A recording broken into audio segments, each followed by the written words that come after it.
Something that's not talked about enough in the industry is you get burned out. You're a pretty screwed up individual that is unbelievably buzzed up and put together. That was something that happened to me. We are all human beings. I actually have a chance now if you understand how to be a better parent. You don't have to talk to a person to get your whole job site off the ground and going. My daughter, she can sniff out the AI instantly. They're not your country. I told Anna, I was like, we're going to see real quick who runs a good restaurant. It doesn't matter if it's golf or cooking. You will get results when you love what you do. This is live on the Clubhouse with Charley Bolack. Howdy, swingers. Charley Bolack here, founder of Swing Away Golf Club and host of the Clubhouse podcast. What comes to mind when you hear the word work? Most people probably think about their job, think about getting up in the morning, driving to an office, answering emails, sales calls. Maybe it's operating equipment, serving customers, or running a business. It's much bigger than a career. Marriage is work. Parenting is work. Friendships are work. Building a business is work. Learning a new skill is work. Creating a podcast is work. Improving your golf game is definitely work. Anything meaningful in life requires some kind of effort. The question is not whether we're willing to work. The real question is whether the work we're doing actually moving us forward, right? There's a difference between being busy and being productive. Absolutely. Flows into being effective as opposed to working in circles, I guess would be the way I would phrase it. There's also a difference between work that drains you, work that fills your cup, as Elliot would say today. How do we improve at golf? That's what we're going to talk about today. How do we make that process enjoyable, keep people coming back? To me, it's a mix of hard work, smart systems, gamification. I mean, do the work, learn from it, keep score, make the adjustments. Find a way to enjoy the process of what we're doing every day. I was telling somebody, and I might have said it on the show, or I might not have, but I'm working harder now than I ever have in my life, but I'm happy about it, right? I'm doing something that has the deepest purpose, the most fulfilled and engaged I've ever been, because it's my neck on the line, it's my money on the line, it's my reputation on the line. The buck stops here. Swing Away Golf Club. I wake up in the early, energized, ready. I get to go to Swing Away. And even the fact that it's yours, you could be controlled by your own business. And that's something we'll kind of roll into once we break into the topics. Let's see, do we have any house cleaning before we do jump in there? Birmingham Indoor Open, everybody, we're starting to get some momentum there. We've got some people signed up. $100 entry fee gets you the qualifying round. Hopefully it's going to get a couple of more rounds between that initial qualifying and the final round that we're going to stream live here at Swing Away Golf Club. But keep filling that out, keep joining, keep telling your friends about it, because ultimately if we get enough people, we can kind of space it to where we have multiple levels of players, so it'll feel like multiple tournaments. And that 2:00 broadcast or stream for the final round, that can be whoever we want, right? Is it going to be the best golfers and really get to see some great, exciting shots in that 2:00 slot? Or do you want some rookies that are in there cutting up and having a good time? That's what makes it fun to me, is giving the choices back to the people who are involved and who are sacrificing their time to be here, sacrificing money to be a part of something that we're growing here locally and organically. So let's see. All right, so we got the Birmingham Indoor Open. We're $35 an hour right now per bay. You will see us go to $50. Right now I'm looking at August 1st. We're going to go to $50 a bay. That is not per person. Again, that is per bay. Bring as many people as you want. Once I get my $50, you do anything within the bonds of legality in that bay that you want. Take care of my stuff, please. That's all I ask. Get in there and have a good time, though. There's multi-sports. The football was designed with Drew Brees. Baseball, basketball, all kinds of fun stuff. My kids absolutely love this place, and so will yours. Let's go to a commercial break. We'll get set up for the business. Conveniently located off of Lakeshore Drive at 100 Frankfurt Circle, next to Overtime. We look forward to seeing you soon. Practice, play, win.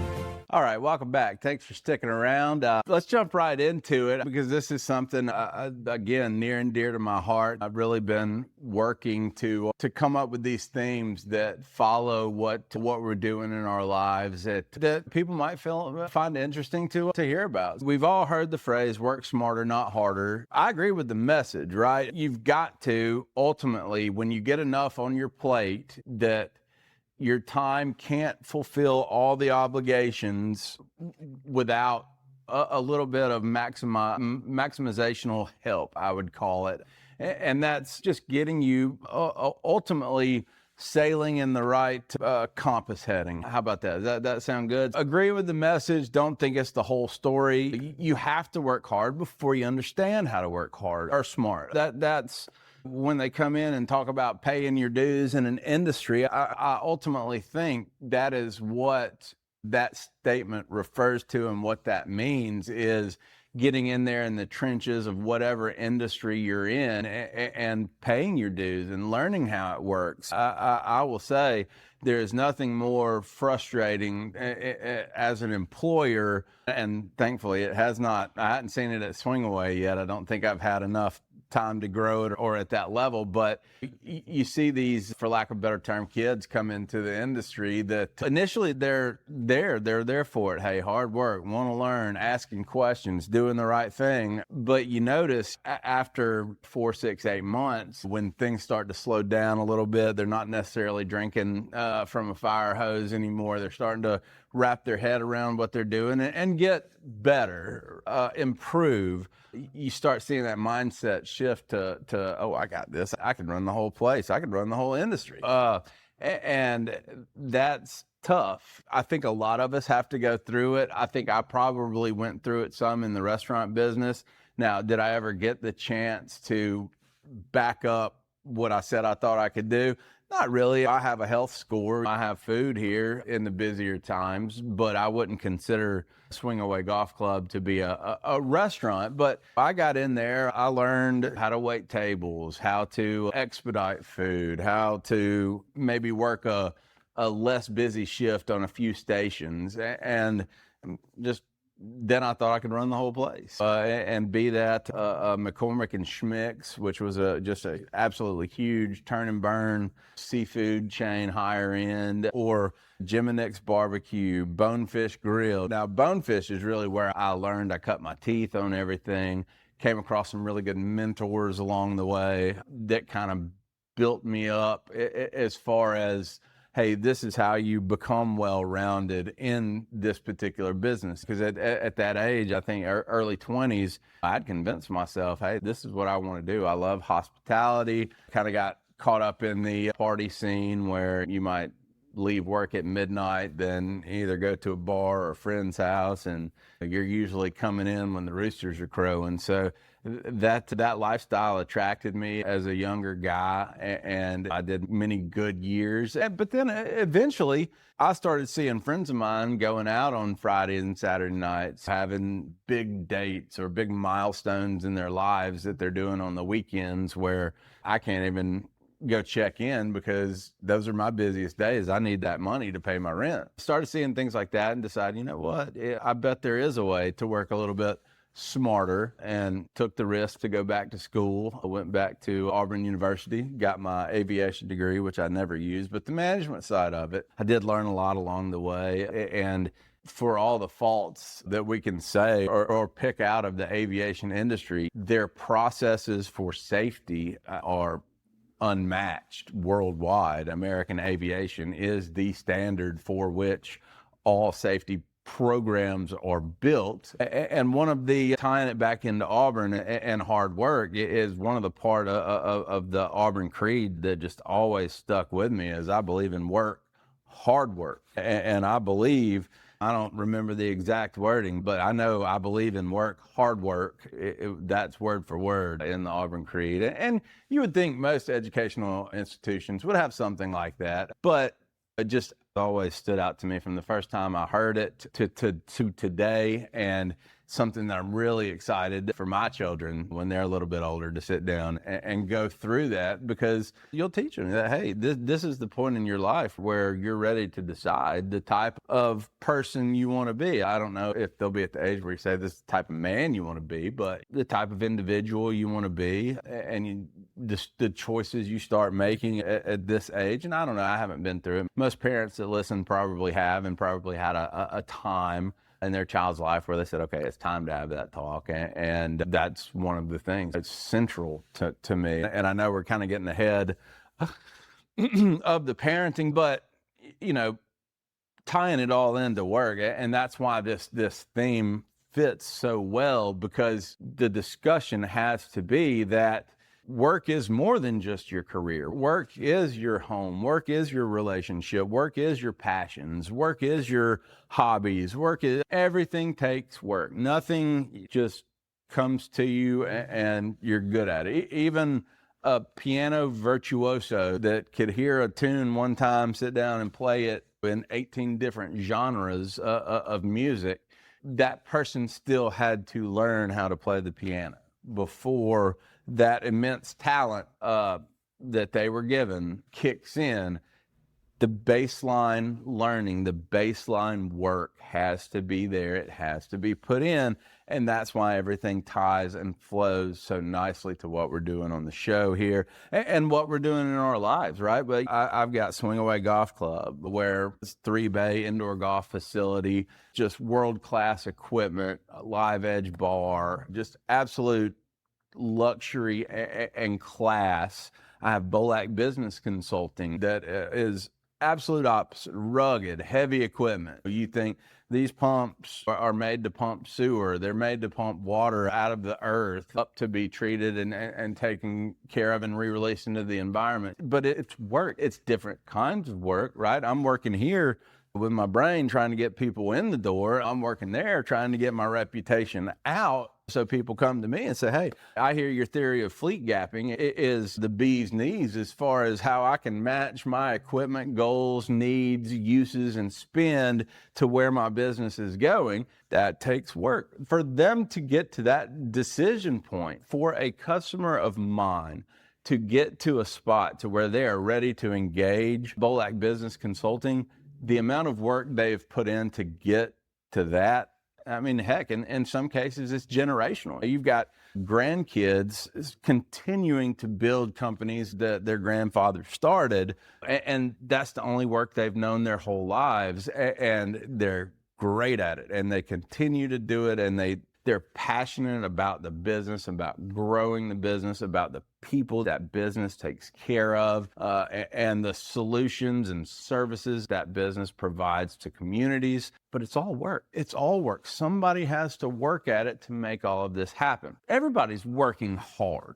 I know we say there are people that work harder, and there are, but I think if you boil it down to the individual level, everybody feels like they are working hard in some certain way. That's the way it has to be. That's the way the world needs to work, because if there's not people working for my contractors, laying pipe, digging ditches to lay the pipe, and now it's not somebody down in a trench with a shovel, they still have to hop down there and fine tune it every now and then, but it's these gigantic machines. Even in a backyard sewer line replacement, you've got a generally a machine that's going to do it, whether it be a trencher or all the way up to a mini excavator, something like that, to get the earth out of the way. But you still have somebody physically digging that ditch, and those people are absolutely just as important, I would argue more important, to the cogs that make everything work than I am. I'm more of a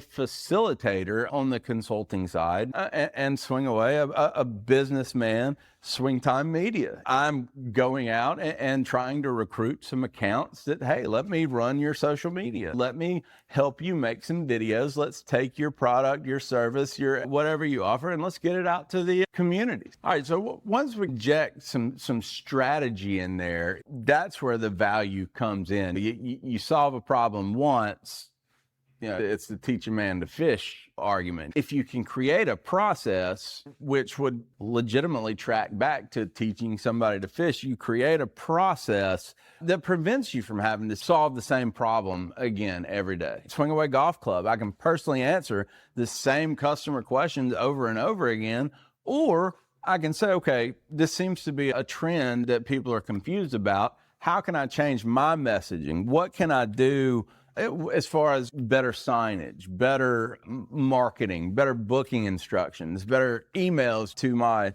stakeholder group? What can I do to put processes in place to, you want to say automate, but it's not automating your life. There are processes here and there that can be automated, but ultimately it has to come back to you putting in these processes. But if the work is done on the front end, it can eliminate so much continuing reciprocal work, right? It doesn't eliminate work, period, but what it does is makes the work more valuable. Hard work gets a business open. Smart work helps keep it open. Systems help it grow. This is why sales teams have leaderboards. This is why companies have bonuses. Restaurants track ticket times, food costs, customer reviews. Heavy equipment, we track quotes. What do you have open? Where's your pipeline?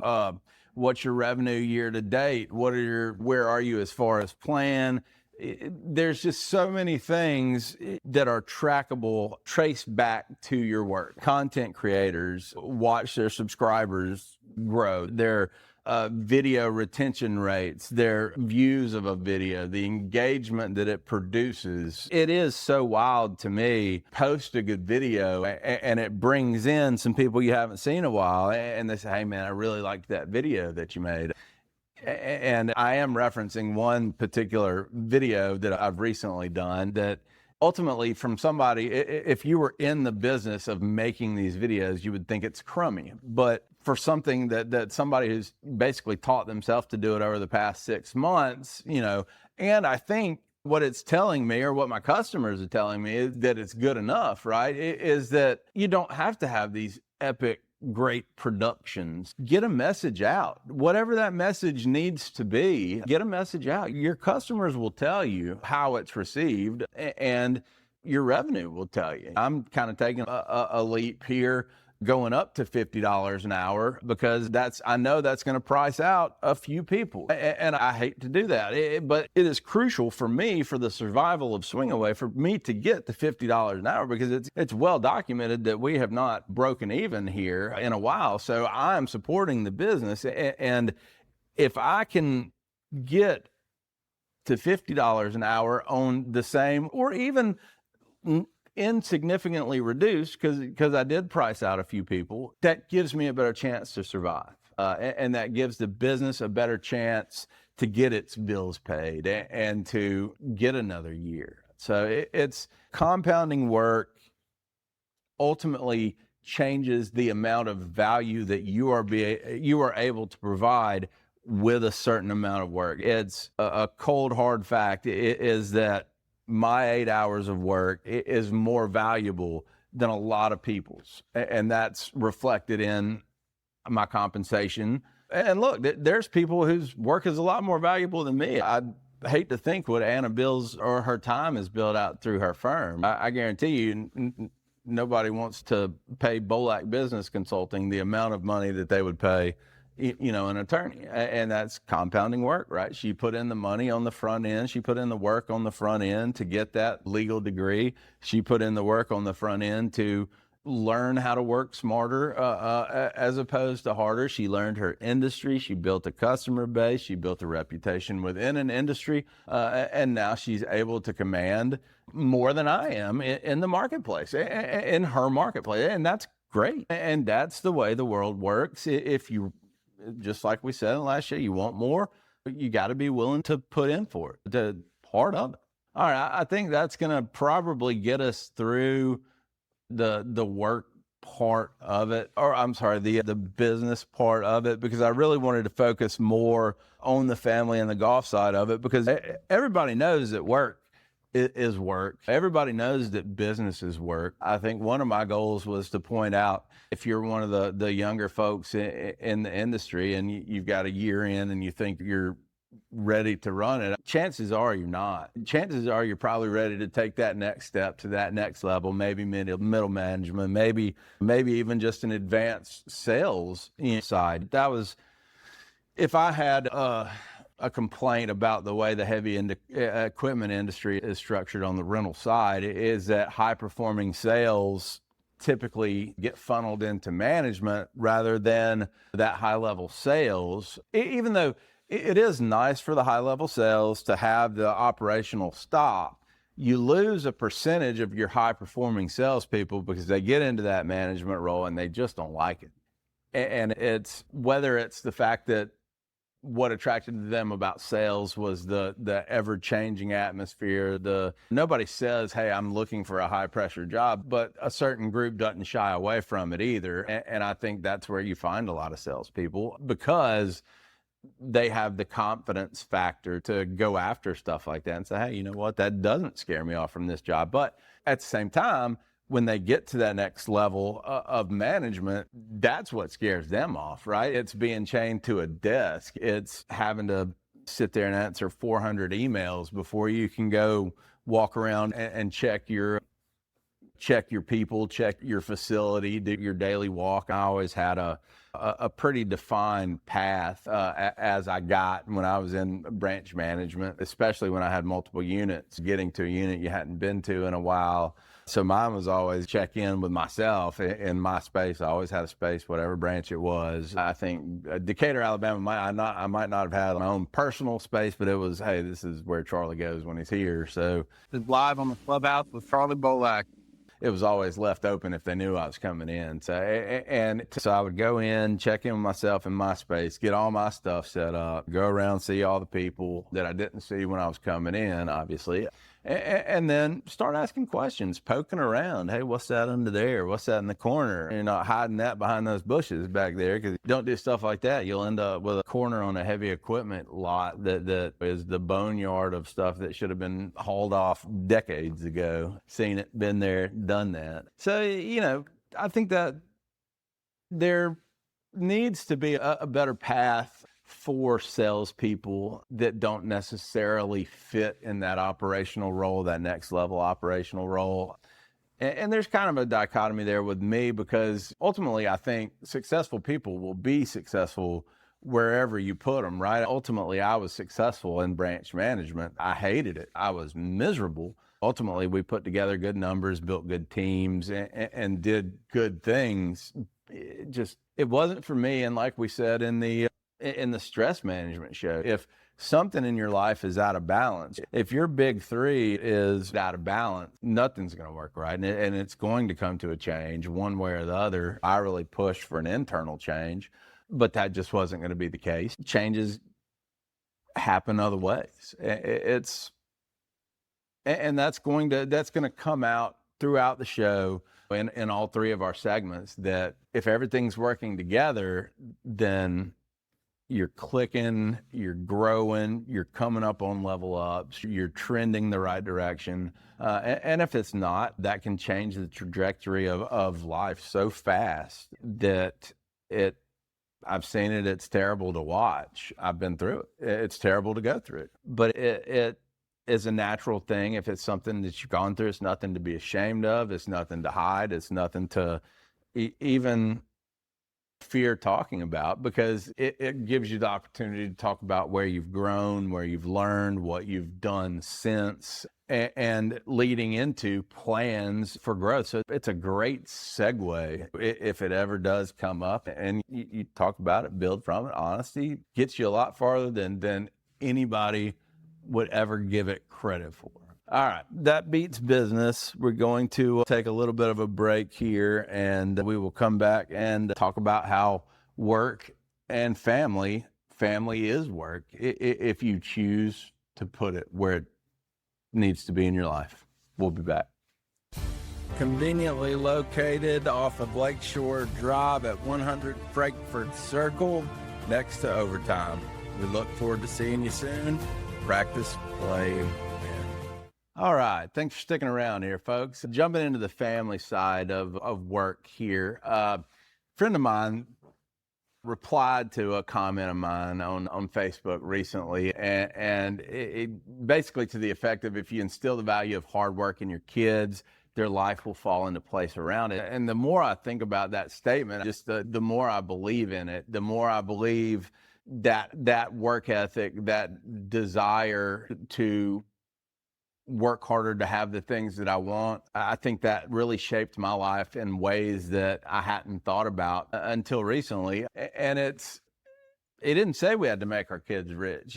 Don't have to make them the smartest people in the room. Don't have to make sure they win every game or avoid every disappointment. If you teach them the value of hard work, their qualities will grow out of that. A teacher's responsibility, patience, resilience, preparation. It teaches children that you don't have to control every outcome. They can control their effort, right?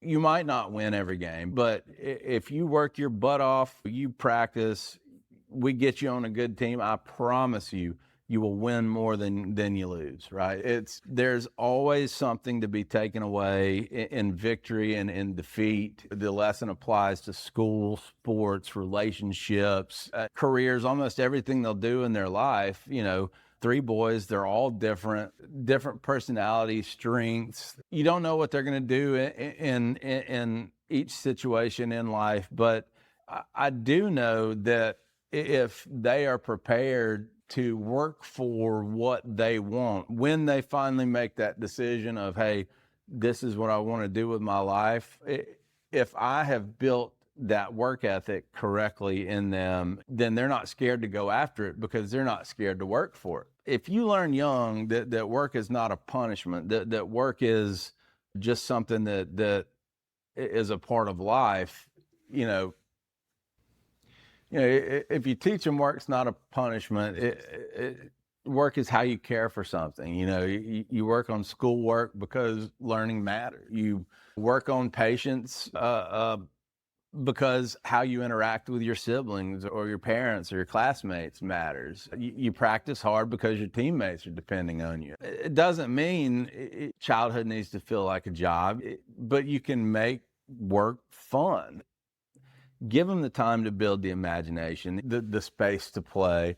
And that's where gamification comes in on this side of it, right? It's gamification work. It is great, right? Sales competitions, operations competitions, who can have the best score. We always got there was a pool for branch managers, and whoever got the highest, I don't even remember the name of it was one of the safety inspections, whoever got the highest score. I think there were 12 branch managers, $100 pool at $1,200. And that's something that wasn't even through the company. That was probably something that one of the bosses up there suggested, hey, why don't y'all throw that out there, see if everybody will get in on it. And the guys that got in on it all had a chance to win, and somebody walked away with the money. I think I got it one year and a few other years. But it's, it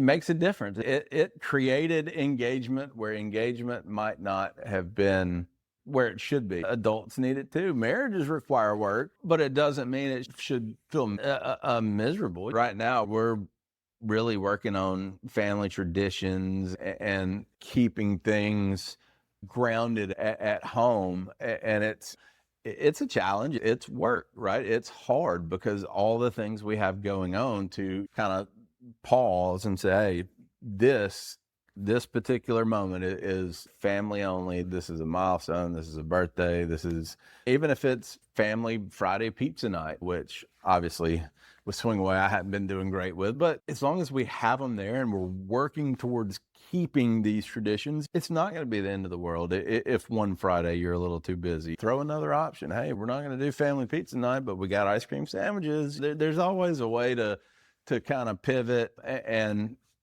make something from nothing. Friendships are the same way. You can't always wait on a friend to check in. Sometimes you have to be the friend that says, hey man, I hadn't heard from you in a while, checking in, make sure everything's all right. Sometimes work is forgiving. Sometimes it's saying, hey, I made a mistake, you made a mistake, mistakes were made, we made mistakes, however it is, whatever it is, let's work on what matters. Let's work on what we determine the perfect things are. And the only way we're going to know that is we work on knowing ourselves enough to know what's important to us. So work can be a million things. Work can be one thing. Work is what you make it. We'll be right back. Talk about golf.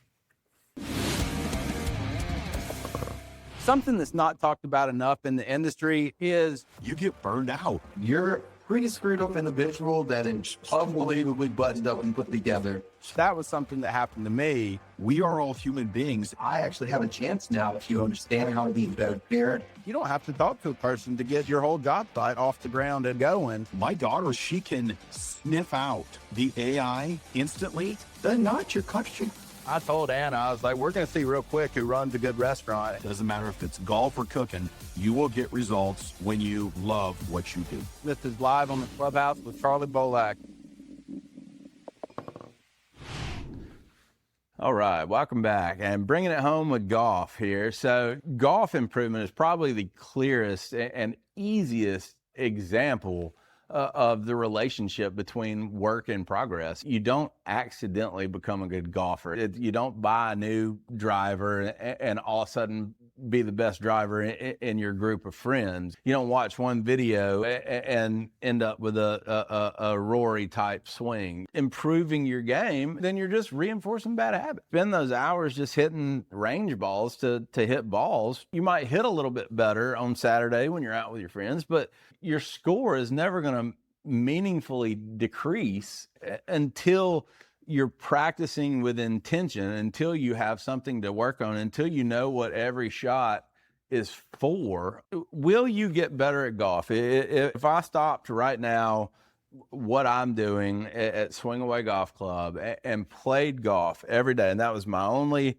form of swinging the golf club or even my only thought about golf, I would get better at golf. My scores would slowly decrease.